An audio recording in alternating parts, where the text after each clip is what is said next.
नमस्कार दोस्तों, आज की इस वीडियो में हम बात करेंगे लास्ट वीक में सबसे ट्रेंडिंग रही साइबर सिक्योरिटी न्यूज जो दुनिया भर में सबसे ज्यादा डिस्कशन में रही। ये खाली न्यूज नहीं है बल्कि मैं आपको अपना पर्सनल व्यू और रियल लाइफ एग्जांपल के साथ में समझाऊंगा कि ये इंसिडेंट इंपॉर्टेंट क्यों है और इससे हमें क्या सीखना चाहिए। तो चलिए शुरू करते हैं। पहले नंबर पर आ रहा है Microsoft bad successor 0 day vulnerability. ये क्रिटिकल कर्बरोस वल्नरेबिलिटी है। सबसे पहले बात करते हैं अपन इसी खतरनाक वल्नरेबिलिटी के बारे में कि जो कि एक 0 डे वल्नरेबिलिटी है जिसका नाम है बैड सक्सेसर। ये एक विंडोज सर्वर 2025 के कर्बरोस ऑथेंटिकेशन सिस्टम में इशू था। अटैकर सिर्फ डोमेन यूजर प्रिविलेज से एस्केलेट करके पूरे डोमेन का एडमिनिस्ट्रेटर बन सकता है, मतलब एकदम full active directory take over. और इसी टाइप के अटैक को हम बोलते हैं प्रिविलेज एस्केलेशन अटैक, जो कि वर्टिकल लेवल पे होता है। ये वल्नरेबिलिटी मुझे एक रिमाइंडर लगती है कि एक इंटरप्राइजेस ऑथेंटिकेशन सिस्टम कितना फ्रेजाइल हो सकता है। अगर एक कंपनी जहां पे कुछ 1000 प्लस एम्प्लॉय काम करते हैं, अगर किसी ने एक्टिव डायरेक्टरी को कॉम्प्रोमाइज कर लिया तो समझ लीजिए पूरे नेटवर्क पर उसका कंट्रोल। ये वैसे ही जैसे कि एक बिल्डिंग का एक छोटा सा स्टाफ मेंबर अचानक पूरे बिल्डिंग का मास्टर की ले। सेकंड नंबर पे बात करने वाले एक shiny Hunter Salesforce campaign 275 plus million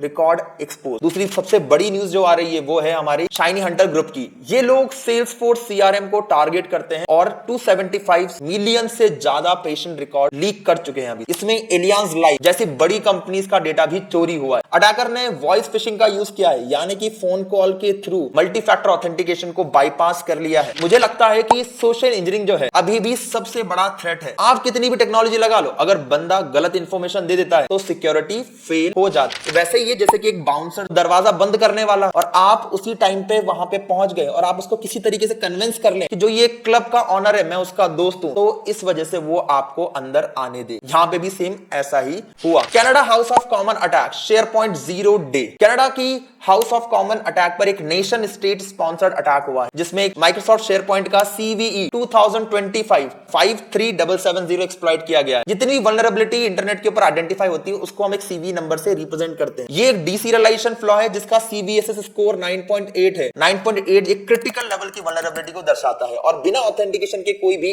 RCE जिसे बोलते हैं रिमोट कोड एग्जीक्यूशन अलाउ करता है। मुझे लगता है कि ये सिर्फ एक टेक्निकल है नहीं है बल्कि डेमोक्रेटिक इंस्टीट्यूशन को टारगेट करने की एक स्ट्रेटजी है। पॉलिटिकल सिस्टम पर ट्रस्ट को डैमेज करने का एक फिजियोलॉजिकल वॉरफेयर है। मतलब समझ में आ रहा है, वॉरफेयर भी अब डिफरेंट टाइप के हो रहे हैं। जैसे कि पार्लियामेंट के अंदर एक सीसीटीवी सिस्टम को कॉम्प्रोमाइज कर लेना, और इमेजिन कितना बड़ा रिस्क हो सकता है जब आप उसके पार्लियामेंट में चल रहे अंदर सीसीटीवी कैमरे को कॉम्प्रोमाइज कर। फोर्थ नंबर पे जो न्यूज आने वाली है वो है India top malware attack ranking AI driven ransomware search. एक शॉकिंग रिपोर्ट आई है जिसमें इंडिया सबसे ज्यादा टारगेटेड कंट्री निकला मालवेयर अटैक के लिए। मतलब समझ में आ रहा है कि इंडिया में जिस हिसाब से फास्ट ग्रोइंग हमारी चीज चल रही है उस हिसाब से अटैक भी बहुत फास्ट ग्रोइंग में चल रहे हैं और ये इंडिया टॉप में है इस चीज के अंदर। 12.4% एंड पॉइंट कॉम्प्रोमाइज हुए हैं और AI ड्रिवन रैंसमवेयर ने तो सिचुएशन को और खराब कर दिया। मुझे लगता है इंडिया का fast digital adoption like UPI, digital banking, startup, ये सब अटैकर को अट्रैक्टिव टारगेट बनाता है। जैसे अगर आपके घर में सब डिजिटल लॉक लगे तो चोर भी उन्हीं लॉक को हैक करने की कोशिश करेगा जहां पे उसको अच्छा रिवॉर्ड मिल सकता है। फिफ्थ नंबर पे जो न्यूज आने वाली है काफी चिंताजनक है ये, क्योंकि star health data breach 31 million customer का डेटा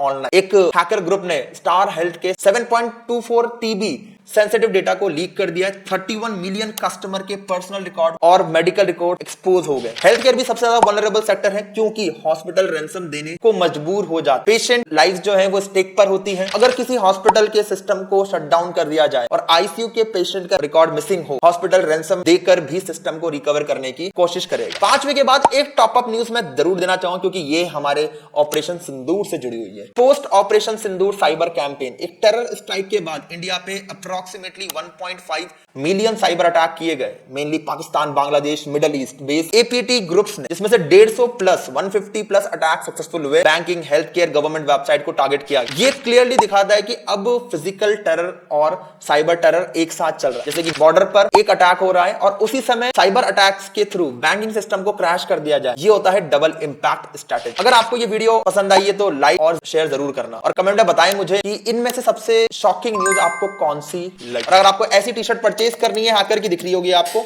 तो उसके लिए आप हमारे hvlifestyle.in पे जाके इसको परचेज कर सकते हैं मात्र 250 रुपए पर टी-शर्ट। फिर मिलते हैं नेक्स्ट वीडियो में। इस वीडियो के लिए इतना ही। Thank you, have a nice day, take care, bye, good night, शबा खैर, जय हिंद, जय भारत।